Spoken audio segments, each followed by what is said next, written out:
Hello there, guys. For the last time in Spirit Chronicles, we saw that Haruto returns back to the Spirit Village to meet the elders and discuss about the hero's summoning, and he took in 3 other Woldares who were summoned here. He revealed to them that he also used to live in the same world as the heroes, but he died and was reborn here, so Haruto wants to find a way to send them back.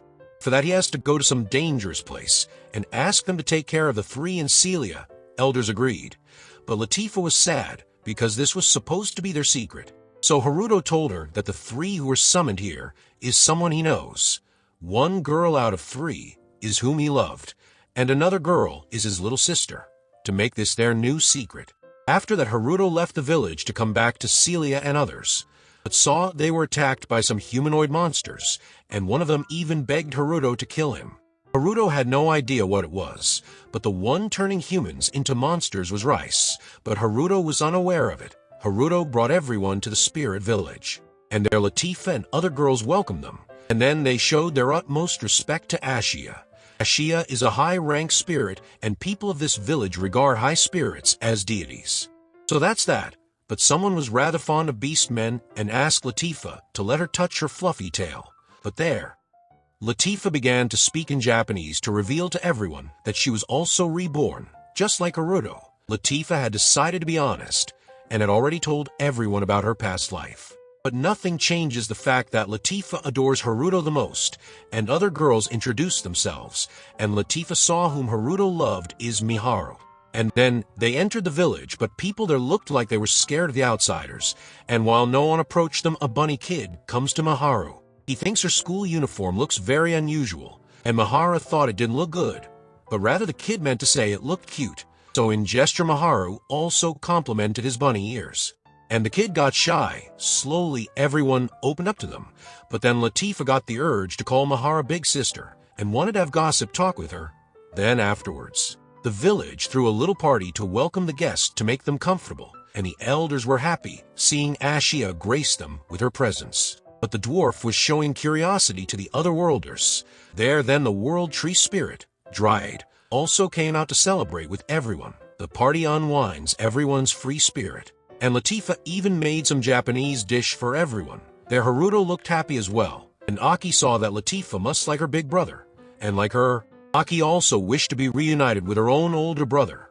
It's not Haruto, it's Takahashi, and for that she wants to study this world's language to go find him. Then later on, Latifah guided them to their place. It was comfortable with a personal room plus an open-air bath. However, the girls went there first to relax, while the boys were waiting for their turn because Masato lost the game for the first turn. So Masato thought Haruto could have won and tried out with them, but Haruto lost instead.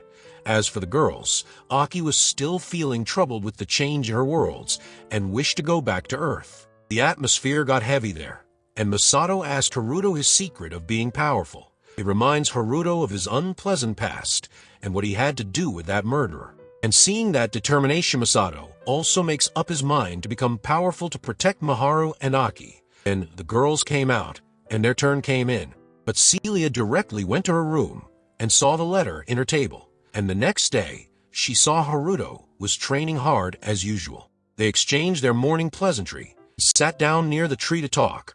Others were doing fine in the village, so Haruto thought it's time that Celia sends a letter to her family. But Celia saw Haruto was helping out everyone, so she wants to help him too. As she remembers, he wants to make a tombstone for his father and mother.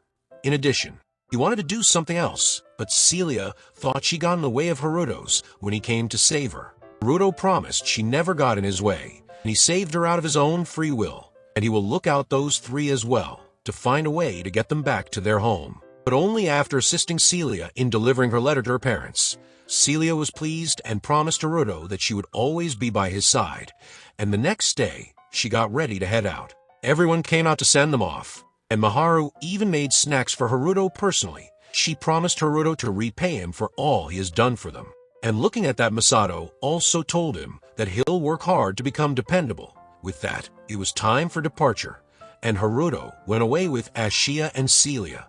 There Miharu prayed for Haruto's safe return, but away from there, at Beltram Kingdom, Hiroaki meet with Lise, Rika's guild leader. She was here to invite everyone to the party King Galark had prepared to introduce the heroes to Kingdom's envoy. Hiroaki was head over heels for the girl from the moment he laid his eyes on her. So he asked if Lise would participate. Lise was already on the guest list, so Hiroaki agreed to attend it as well. And as for Haruto, he brought Celia to her hometown at night. Her mansion was big, but Celia knew of a secret way only family members knew about. So she wants to use that to leave a letter for her father, but the security was tight around that area. So Haruto thought of using spirit arts to get invisible. That way they opened the way and heads downstairs to enter the mansion. But the lamp Celia picked sends a signal to her father that someone entered the secret passage. So her father came down to check who sneaked in, but Celia just left the letter for her father in there. Her father knew Celia must have come in, so he called out to her, but Celia didn't meet him. But she told her father that she was sorry for running away from that marriage and bringing shame onto her family. But one day she'll come back and wants her parents to stay healthy for that time to come. Her father never considered that Celia brought any shame to him. But Celia couldn't meet him for the time being, because she knew this was the right course of action, and their next destination would be Rondia Town. And then, while Lisa-Lot was traveling through her airship, the ship took a sharp turn, and her maids told her that a dragon is in the sky, so they had to make an emergency landing. But that's where our episode 4 ends. Yet stay tuned to watch more of its episode on my channel, and for that subscribe the channel and hit the bell icon to never miss an update. Till then, take care.